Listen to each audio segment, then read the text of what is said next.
Hey guys, welcome to another episode of Tennis Talk. Today we're joined by Mark Finnegan of All Sports Recruitment.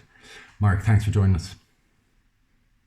James, thanks so much for having me. Appreciate it. Yeah, how are you keeping? Yeah, doing well, doing well. Just here, sitting here in my home office, Yeah. and just finished up with the work for the day, and I take a couple of hours break before I get start working again in the evening when America's more in its prime time. Okay, and so let's dive right in. Tell us a little bit about why you took the decision to set up All Sports Recruitment, and maybe talk a little bit about what services exactly that you offer. Yeah, I spent over 16 years in America, 5 of them as a player, and then I got into the college coaching system over there for 11. So it was always knew I wanted to come back and raise my family here in Ireland eventually at some stage. And the timing just kind of worked out really, really good at my last university. And it just made sense for us right there and then to make the move. My boys were like only 3 and 5 years old, so they were going to be going straight into primary school. So everything just kind of fit in the right spot, and it made sense to make the decision to come back. And then once I came back, I was like, okay, well, literally all I know is tennis and college sports, and I'm pretty much an expert in both. So I was like, right, well, nobody's doing this right now at the moment with individualized sports. So I was like, you know what, give this a whirl, give it a go, and see if I can make a go of it. And then also feel like that was my kind of way of also giving back as well to Irish tennis too as well, because I've gotten so much from it my entire life. And I was like, okay, if I could look back and on my lifetime and say, I helped other Irish tennis players, and I was also able to make a living for my family, like it would be the perfect scenario, Nice. And where were you coaching, by the way, in the States? What college? Yeah, so I started off at Memphis, which I was very fortunate because that's where I played at, and I did 5 years, and then 6 total years. I did one year separate to the 5 years, and did mostly men's, but I was also doing women's on that side too as well. And then I went to the University of North Florida, which is in Jacksonville, Florida, and then finished up at Auburn University, which is right next to Atlanta. Okay. And talk to me a little bit about who you cater for and what services are on offer with All Sports Recruitment. Well, yeah. So, what I kind of done is I was dealing with all of the other recruitment agencies when I was the coach. So I kind of had a look and thought to myself, okay, well, what have all those other recruiting agencies have done really well, and how have they helped their players, and what have they done for the coaches too as well, and kind of just. I said to myself, okay, well, the most important thing you need to provide a service for, and that's probably the most neglected with the recruitment agencies, is actually not looking at the scholarship side of things, looking at the fit. And I always say it like trying to find the best fit. So if you can find the right fit for the athlete and for the coach, then the chances of having a positive experience come from that is going to be absolutely massive. And more likely, okay? So, but if you just focus on just getting the scholarship for the athlete, that's where I felt like as a coach and as a player and now as a recruiting agency, I feel like that's where sometimes the experiences for the player, the coach, can sometimes not be as positive. Okay. And is it just tennis, or do you cater for sports? Yeah, so that was a tough one for me, James. This is my industry that I'm in now is not that common in Ireland, but it's very common around the world. Like, for example, there's probably 3 or 4 in Great Britain, and there's a bunch in Germany and Spain. So I had a choice. I said, right, I can just do tennis, and then I'll have to be basically working for 50 to 100 tennis players, or I can kind of do it the hard route and say, look, I'm just going to specialize with Irish people. And it might take a little bit longer for me to grow the company, but if I'm only having to work with 5 to 10 tennis players or 5 to 10 golfers, you can do your job and you can help the athletes so much more, where it becomes way more trickier from talking to the recruitment agencies. When you're dealing with 50 to 100 athletes, how are you supposed to take care of one individual athlete really the same way as you take care of 5 to 10? So that's my goal, is to be in all sports, but it does take a little bit longer to get the word out and for people to understand the value of using the service. So, we've done one golfer so far, and that's been a huge success story. We've kind of been able to, turn his academics around and get him over and get him eligible into Division 1 university. So, just going to take time to get one success story in each sport, Yeah. And am I right in saying that it's kind of all encompassing? So you prep the teenagers for whatever SAT exams, interviews, making videos, kind of dealing with the coaches over there, CVs, the whole package. Yeah, you just nailed it. It's like literally once again, it's not like, oh, I'm going to get you a scholarship. It's like I say to the people as I'm working with it, it's almost like it's going to be a lifetime long relationship. And I'm hoping to get them at the start of fourth year, because if you get them at the start of fourth year, you can really maximize their full value as a person and put them on a great pathway, so that when they finish their leaving cert, they've created amazing value for themselves. There's many ways that people don't realize is that you can create value outside of just being a good tennis player.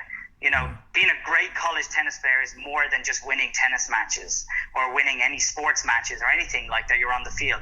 It's so much more encompasses being a great teammate, most importantly, and then having great academics where it doesn't get in the way of your sport. And then most importantly is, how do you manage your relationships? How do you do your time management? How do you make sure that you're maximizing yourself every day, so then you can actually go ahead and try to help other people? And those are the sort of things that I try to help you do before you get over there, so that, ultimately when you're over there, you're kind of ready to take on those challenges. Yeah. And it's funny when... there might be the odd person listening thinking, sure, if you want a scholarship, you just bash together an application and take your pick. And I know from experience that if that's the way you go about it, it can be an awful disaster. So I might relay my story about getting recruited to the States, because it kind of proves the point that, I think there is a market for what you're doing. And if there was somebody like you around when I was looking to go to the States, it could have saved me like a whole load of trouble. So when I was, after leaving cert, I took a year off and I was kind of applying to colleges, and luckily Harvard University flew me over for a recruiting trip. So I just went, no prep, and the tennis was fine, academics were fine. And I did an interview with a super nice guy over there, and we're getting on like a house on fire. He was planning on coming to Ireland to visit with his wife, mad into tennis. I think he played tennis in Harvard himself, and we're getting on great, and I'm happy as Larry. And then he asks me what I was hoping to study in Harvard, and I hadn't even thought that. I thought about that, so I was kind of taken off guard a little bit, but I just said English literature, English lit, and he was like, "Oh, brilliant, man! That's what I studied here." And so he's asked me who my favourite author was. So I just studied Macbeth in the Leaving Cert. So I just said Shakespeare for the sake of it. And of course, he's like, me too, incredible, where the bromance is just blossoming here. So, and then he asked me what my favourite play was. And I don't know why I said The Merchant of Venice. I'd studied that for the junior cert, but I said The Merchant of Venice. And he was like, amazing. Who do you think's the most interesting character in that play? And of course, I could not remember a single character. And after this weird silence for a while, I had to say something. So obviously, Shylock is the merchant. So eventually, I said the baddie. So I think so I didn't get into Harvard anyway. So I looked at my other options, and I had offers from, I think, UPenn, Columbia were interested, West Virginia, and Clemson University, South Carolina. So instead of doing any research on what type of teams, culture, the coaches, etc., I just basically went on the rankings list, and I think Clemson, they were the top ranked college out of my options. I think they were 15 or so. So I was like, I kind of said to myself, right, I'll just go there, because I was obsessed with tennis. And so I went there, and it was a complete, so my personality clashed with the culture there badly. Now, I know a couple of Irish players, Owen Casey, Robert Dudley, did go to Clemson and had fantastic times, but Just my the type of person I am, it just didn't work. So I only lasted the one semester there, and then came back to Trinity. And just if I had somebody like you, and you knew me, you got to know me, and if we were liaising with each other, you would have been able to say to me, James, look, amazing facility, amazing tennis, great. The team are it's a tough place to play tennis. The coach is, he's ex-Marine like, and how he runs things, but it's not for you. Look elsewhere. So, and it wasn't cheap. It was like a 75% scholarship. So I think I still had to pay 7-8 grand or so. And, that wasted time, but I could have been doing something else. So, for anyone out there with a teenager, or if you're a teenager yourself and you're thinking, you might be able to just manage the application process yourself. Mistakes can be made. So I'd encourage, if somebody's in that position to get in touch with Mark if they haven't already. James, just thinking about your story, because I know it quite well, because I was the year after you got recruited to Clemson and everything like that, and I was thinking about going to Clemson. I ended up not having a big enough scholarship offer to Clemson, but I think you just nailed it there. It's like people very much, in my opinion, are getting too attracted to the non-essential things. I always break it down to them as the essentials, and you just said it there. The essentials are: how is your relationship with the coach? How is your personality fit with the coach? How are you going to get along with your teammates? Because if there's palm trees everywhere and it's 33 degrees every single day, that'll give you temporary happiness. Truthful, good quality relationships is what's going to make you happy in the end of the day. And everybody has fantastic qualities about them, from the student athlete and the coach, and it's just trying to find, okay, well, what's the best fit, that for both people seem to get something good out of the relationship, right? Yeah. So like for example, when I was a college coach over there for 11 years, like, I was so driven to always want to be the best version of myself as a coach. And that involved wanting to win too as well, because I'm a competitor, right? And ultimately, like, I did fantastic with some personalities over there, and there was other personalities of players that, it just wasn't a good fit. Because they were lazy gits. No, not necessarily. I wouldn't say maybe they were lazy, and sometimes in the eyes of maybe sometimes how some people would view things, but they weren't lazy when it comes to other things and of what they appreciated and what they were wanting to get out of life. Yeah. And I think that's it. That's where I keep saying this word fit. It all comes down to the fit. And look, that's where I think there's great value in myself, is because, I was the player, I was the coach, and now I'm the recruiting agency. So I've kind of seen every angle. Yeah. And now that you've seen every angle, you can never, put all the, you can never have a perfect scenario, right? And there's always going to be a chance that something's not going to work out. But obviously the goal is to try to remove as many of those obstacles and challenges to where things can go wrong as much as you can. And that's tough, because, I've already been in some situations where I could have placed the player in a better university, which would have made me look better. But I have to be true to myself and say, no, that's not what's right for the player. What's right for the player is, if your gut thinks this is a better fit for them, then obviously it's their decision, but ultimately you have to make sure that you provide them with the necessary information to make the right decision for themselves. Yeah. So that's probably the thing that I think is neglected the most, is I keep saying is this fit, or is it that the player is creating and looking to say, oh wow, I'm so good because I got 100% scholarship, or I'm so good because this school was top 25 in the country and they wanted to recruit me. Like for example, my first coaching spot in Memphis they were ranked 125 in the country, and the year I left, we went to the Sweet 16, which is, for anyone who knows college tennis, is probably one of the biggest achievements you can make. So the journey of coaching, from going from 125 in the nation to 16, was one of the best experiences I've ever had as a coach. So you could go to a program as a great player, and ultimately the program's not where it wants to be, but then you are one of the people who make a difference in making that program great, you know. Yeah, and you know, it's funny, when I went to Clemson, though they were ranked around 15, the year I was there, they had their worst season, I think, in their history. We were, didn't win a match first, we were 13-0 losses. It's, the coach there, Chuck Creasy, he was tough work, especially, sorry about that, especially because we're on such a losing streak. There's one thing I always thought that, you know, would you agree, it's a given that you want your team to be international and not just all Americans? Mark? Sorry, what's the question, James? Do you think it's a kind of like a no-brainer to go to a college where it's a mix of international students rather than just Americans?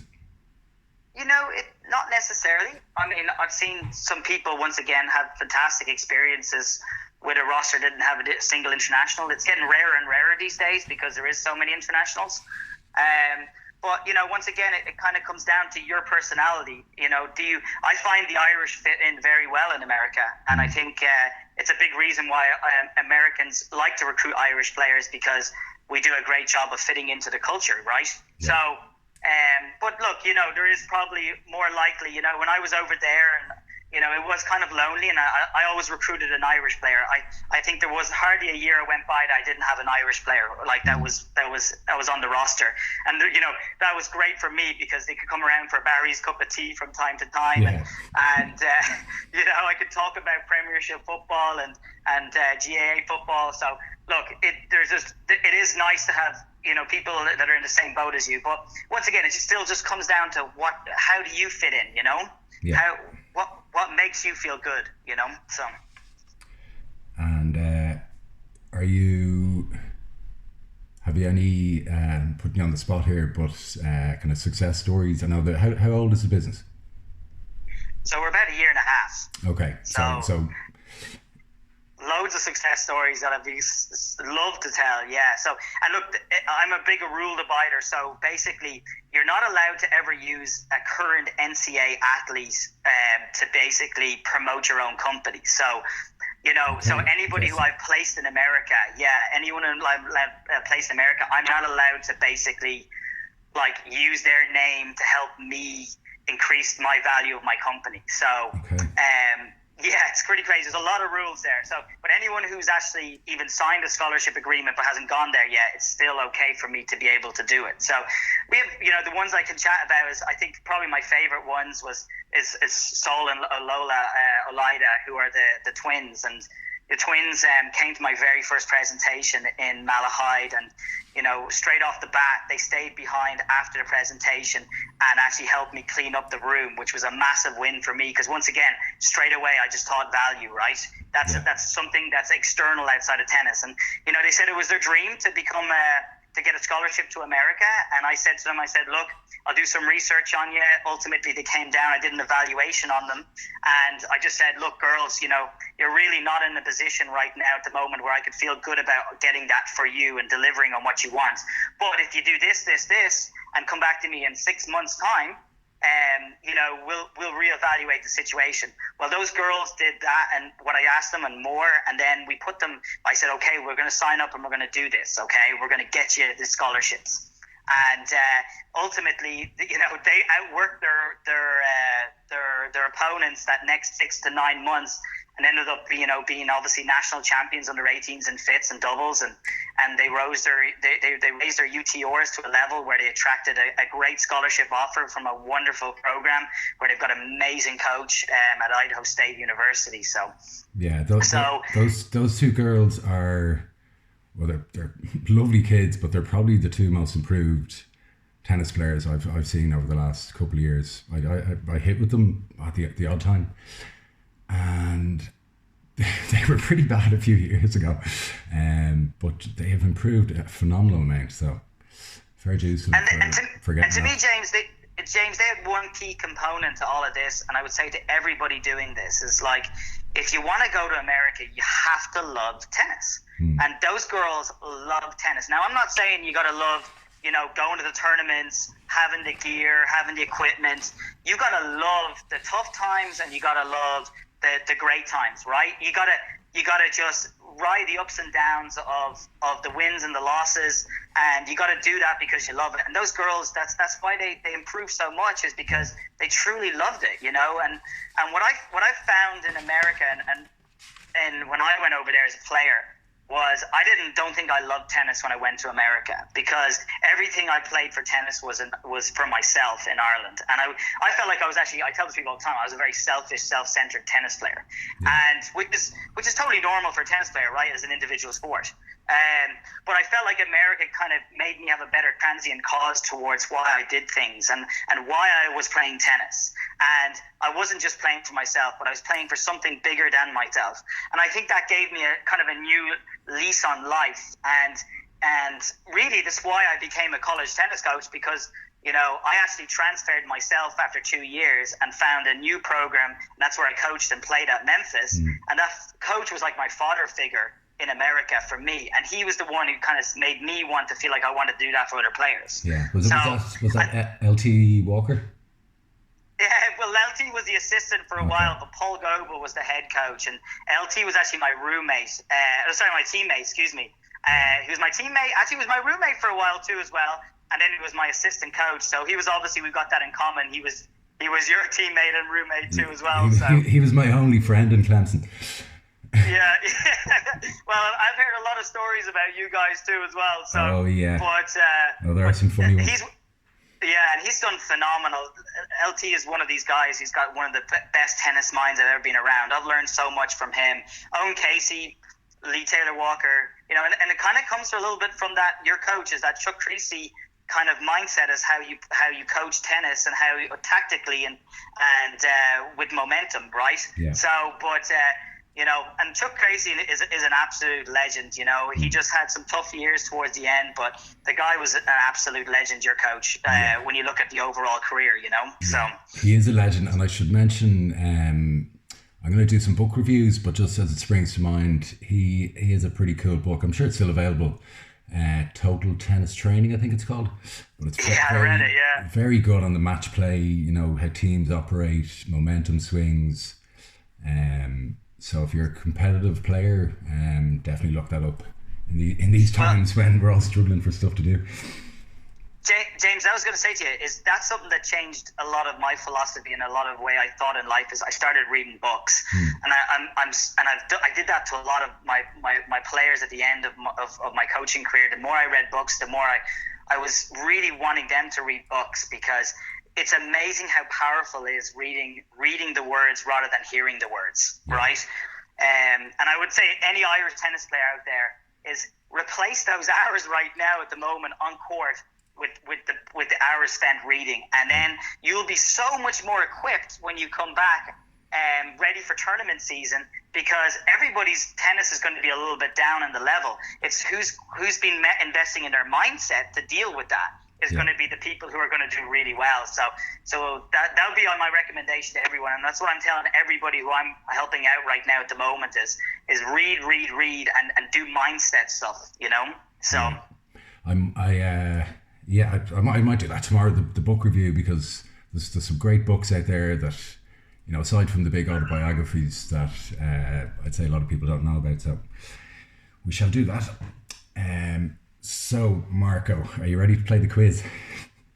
Go for it, big man. Okay. I'm going to be a disaster at this time. I think there's some pretty easy ones and some tough ones. So. All right, okay.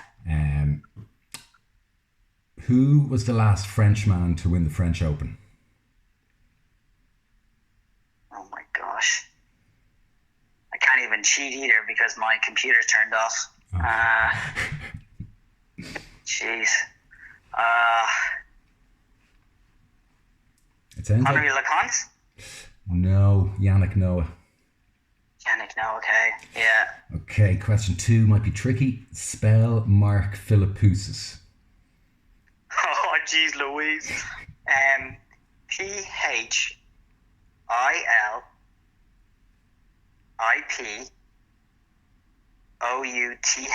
Philipouthas. Incorrect. Which letter did I go disastrous on there? The whole second half. So it's Okay. PHILIPPOUSSIS. Oh my gosh, that's okay. 0 from 2. Go back to school. Where is Petra Kvitova from? Czech Republic. Yeah. Czech. Yeah, wrong one. Oh, come on. Which is heavier, a golf ball or a tennis ball? Golf ball. Tennis ball. Oh my gosh, even get the 50-50 one I couldn't get right. Okay, this should be easy. Who is parodied in the 1982 song titled Chalk Dust, The Umpire Strikes Back? Did you just say this would be easy? Think about it. Okay, say it again. What tennis player is parodied in the kind of satirical song? It was a song that came out in 1982 called Chalk Dust, The Umpire Strikes Back. Oh, gotta be John McEnroe. Yeah. Oh Okay, gosh, so okay. Two. How long will a restring last Irish tennis player Simon Carr before it breaks on average? 3, 4 or 5 hours? I mean, what type of string? He uses what's he use? Selinko Hyper G 16 gauge at 51 pounds normally. Oh jeez. If you want to get technical. I'm gonna go. Geez, Simon hits it so pure with so much heaviness. I'm gonna go with 3 hours. Yeah, correct. Yeah, It's great. that's expensive. Poor Simon, man. I can't imagine what his stringing bill is. I give him a bit of a deal. Okay, the longest tiebreaker ever in men's singles was how many points? 60, 70 or 80? 70. Yeah. Did you know that? Yeah, I knew that. Yeah. No, I didn't know Okay. that. Good guess. What did Jim Courier do after winning the Australian Open in 1992?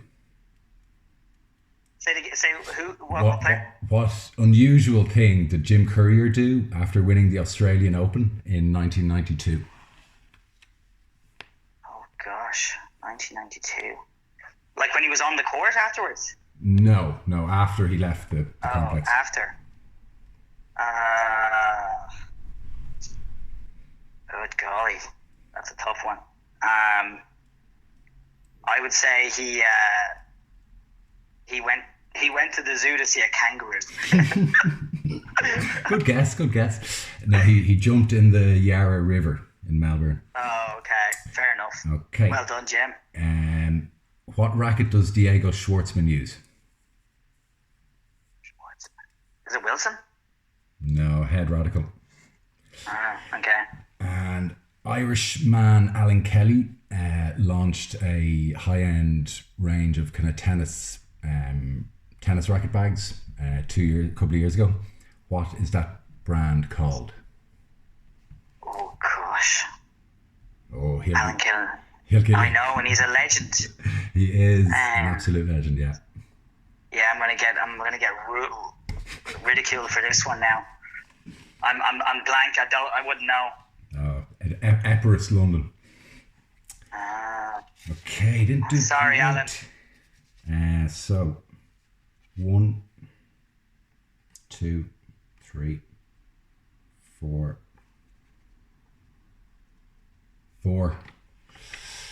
You avoided last place anyway. 4 out of 10. You avoided last place. You're there with Mike Johnson. I'll take it. Yeah. I'll take it. Hey, that's a fail in the American grading system, and I think a fail in the Irish is also education system. Yeah. 40%. Yeah. Yeah. Well, I'm sure it's.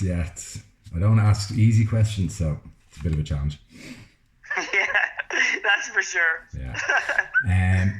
Okay, let's wrap it up. Mark, thanks a mil for taking the call, and I'll put your details in the description below the video if anyone wants to get in touch.